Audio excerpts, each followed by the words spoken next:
start then by saying you've lost someone to COVID, Luke? You lost someone to COVID? Oh, yeah, Lockie Schultz is in the health and safety protocols, so he'll miss this weekend's game, and we hope to get him back next week. So who comes into the frame then in that case? Bailey Banfield's been our medical sub the last couple of weeks, and he was really stiff to miss out, so he's likely to come back in for Shooter. And can I ask you about selection-wise? So Griffin Logue, fantastic that last quarter, amazing. And you've got Pearce coming back, and you've got Cox. So is it 2 out of 3? Is that how it's going to go? Likely, yeah. Well, Pearcey's not over the line yet. He needs to get through training, and Shoah said he's going to be able to play on Essendon's forwards. So he's still not 100% that he's going to get over the line. So we'll see how he gets through training. Probably thought earlier in the year that we were a bit top heavy in our back line with the three talls, but plus Luke Ryan and Chappie, who both play as that third tall and a bit taller. So we felt like we were a bit vulnerable against smaller type forward lines, and we feel like that mix is better for us the last couple of weeks. With Alex, he was very confident he was going to play last week, and even Jamie was confident he was going to play. He was changed and then he was going to play. What is the actual issue? I don't know. I'm not sure. I can't tell you the exact diagnosis. I know he's got some pain in the front of his ankle joint and in the back of his ankle joint.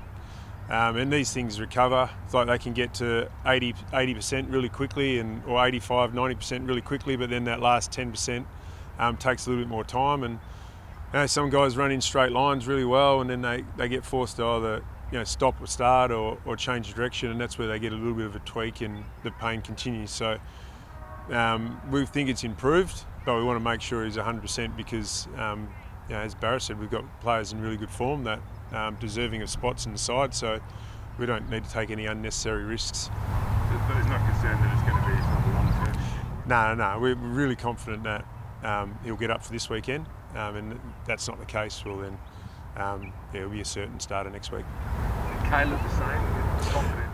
Yeah, he's got to tick off final training, but we're confident he'll come back. How much has he been able to do in the last week, Caleb? I probably gave him 1 week of rest period, and then he's been on Alter G, and obviously trained earlier in the week here in a session we had. Got through that, no worries. So he'll be right to go if he gets through training today.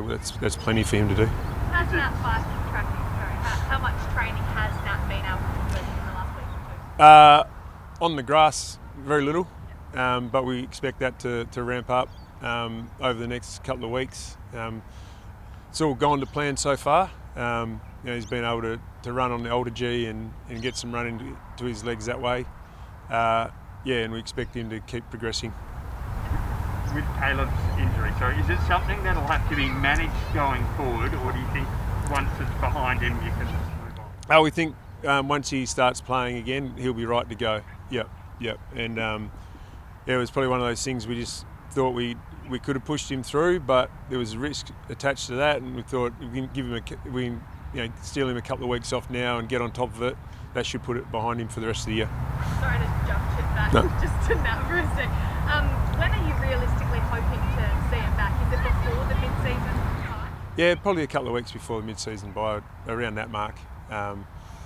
It's hard to put it in out time frames for him. It's a bit unknown around the injury, but like I said, he's progressing well, and we expect him to keep progressing those loads.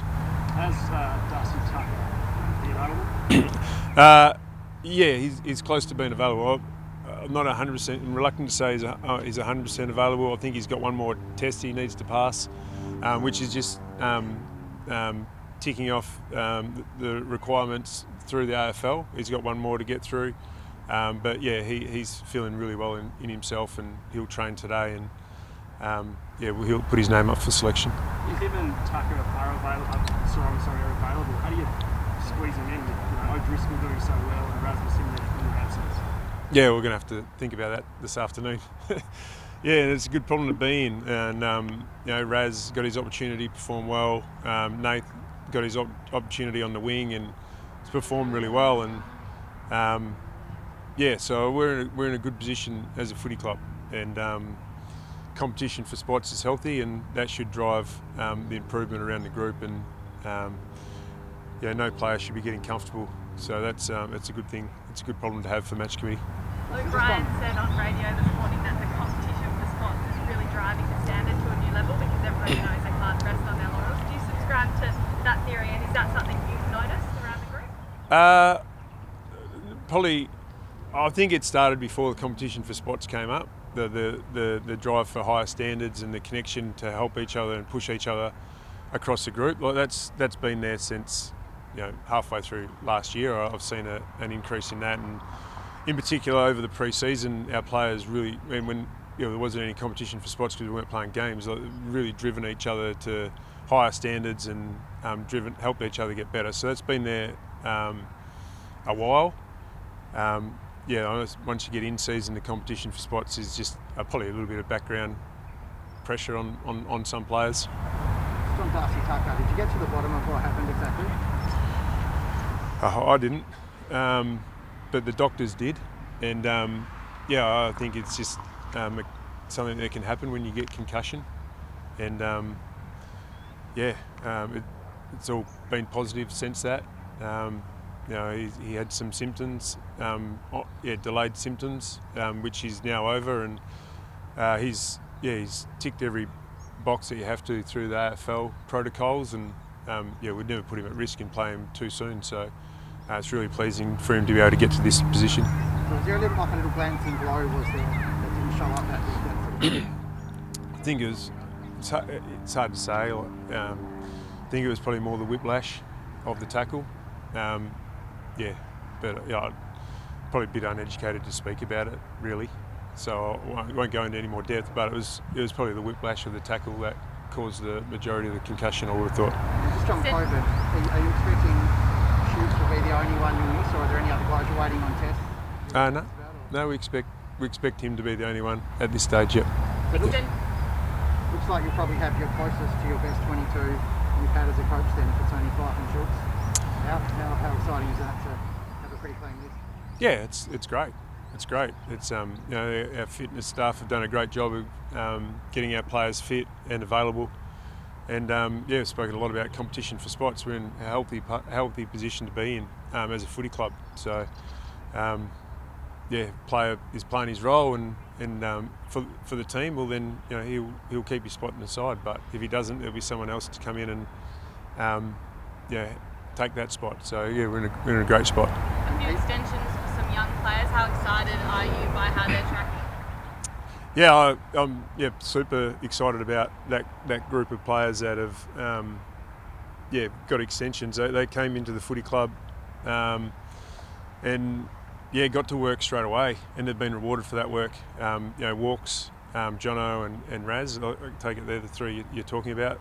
They've got great character, great work ethic, and just really keen to be their best selves and be the best footballers they can be. So excited that they want to continue to play their footy here, and glad to see them get rewarded for that effort. Yourself, Justin, 2 weeks out of the game. How did you manage to try coaching away from the group? I wouldn't say 2 weeks out of the game. 2 weeks not attending the games maybe, which it's frustrating. But just really proud of the coaching group in particular for preparing the players and stepping up in my absence, and the players just went about their business as normal, and that was because of the seamless transition of the coaching group. JG did a really good job of leading the coaches, but all the coaches stepped up and took on parts of my role. So I think they deserve a lot of the credit. Sitting on the couch watching the footy wasn't great for the heart rate at times, but super proud of the club for getting it done in my absence. What are you expecting from Essendon this week? They've been competitive, they've got a win, but what are you expecting from them? I think we saw a lift in their forward half game on the weekend. Their pressure in particular was back to last year's pressure, and they're very creative offensively. They play with really good momentum in their offence, and they can score heavily. So we're going to have to bring our best defensive game. Just on your situation, 3-1, the third on the ladder, a bit of hype in the East Coast media. With a young group, how do you talk about consistency before? How do you manage that? Yeah, we just need to make sure we control what we can control, and we keep refocusing on what matters in our game, and our players are really clear on what matters in our game and what we really need to keep recentering to during the week. And they just need to keep making sure they understand what matters in their game and what allows them to execute their role and keep bringing them back to that. So we've done a little bit of work on that. But I think the healthy competition for spots as well plays a role there. It doesn't allow players or people to get comfortable. But really, we just need to make sure we keep putting our brand out each week. That's what I've been most pleased with the last couple of weeks. We've played to win, and we've played our brand. Justin, how did you find COVID itself? Were you quite sick for a few days? No, it wasn't too badly affected. Bit of a temp, bit of a chesty cough, and then a bit of fatigue. But yeah, over it now. It's behind me, and looking forward to getting back into work. Jaylo, with Peter Wright, the size of him, does that come into the selection of Logue versus, say, Pearce? Well, Pearce has been our captain, so if he's fit, he'll play, and I think he's a really good matchup for Peter Wright.